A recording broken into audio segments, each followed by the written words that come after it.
உலக புகழ்பெற்ற நாகை மாவட்ட வேளாங்கண்ணி புனித ஆரோக்கிய அன்னை ஆலய ஆண்டு திருவிழா மற்றும் திருத்தேர் பவனிக்கு வருகை தரும் பக்தர்களையும் பாத யாத்திரிகளையும் அன்புடன் அழைக்கிறோம். இவன் தஞ்சை மறைமாவட்ட ஆயர், திருத்தல பேராலய அதிபர் மற்றும் பங்கு தந்தை அருட்தந்தையர்கள், திருத்தல பேராலயம் வேளாங்கண்ணி.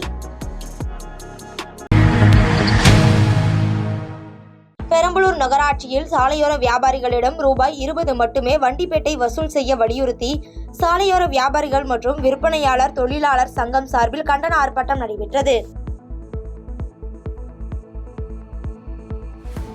உத்திரமேரூர் அருகே 1000 ஆண்டுகள் பழமையான அகத்திய முனிவர் வணங்கியதாக கூறப்படும் அகதீஸ்வரர் கோவில் பராமரிப்பு இல்லாமல் பழுதடைந்து உள்ளதாக புதுப்பித்து குடமுழுக்கு விழா நடத்த கிராம பொதுமக்கள் அரசுக்கு கோரிக்கை வைத்துள்ளனர். தருமபுரி மாவட்டம் பெண்ணாகரம் அடுத்த பூவன்காடு கிராமத்தில் அரசு சலுகைகள் தங்கள் கிராமத்திற்கு வந்து சேர்வது இல்லை என பல்வேறு குற்றச்சாட்டுகளை முன்வைக்கும் பெண்கள் குடிநீர், பேருந்து வசதி உள்ளிட்ட அடிப்படை வசதிகளை ஏற்படுத்த வேண்டும் என கோரிக்கை வைப்பதாக பேட்டியளித்துள்ளனர். என் பேர் சாலாதேவி. நான் பூவன்காடு கிராமம் மஞ்சரளி பஞ்சாயத்தை சேர்ந்தேன்.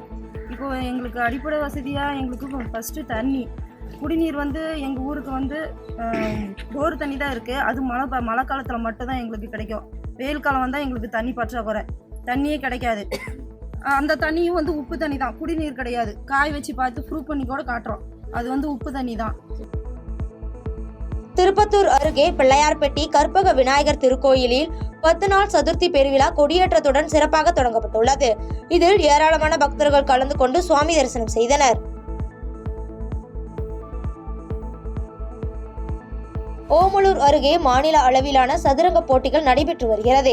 இதில் மாநிலம் முழுக்க 32 மாவட்டங்களில் இருந்து 11 வயதிற்கு உட்பட்டோர் 520 வீரர் வீராங்கனைகள் கலந்து கொண்டு விளையாடி வருகின்றனர்.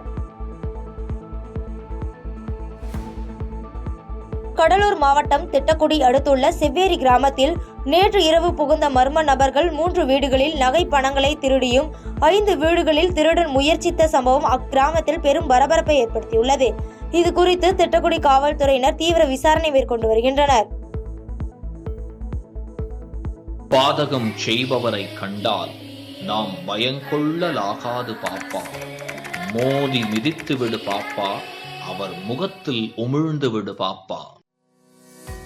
அண்மை செய்திகளை உடனுக்குடன் தெரிந்து கொள்ள இணைந்திருங்கள் இயம்நாடு தொலைக்காட்சியுடன்.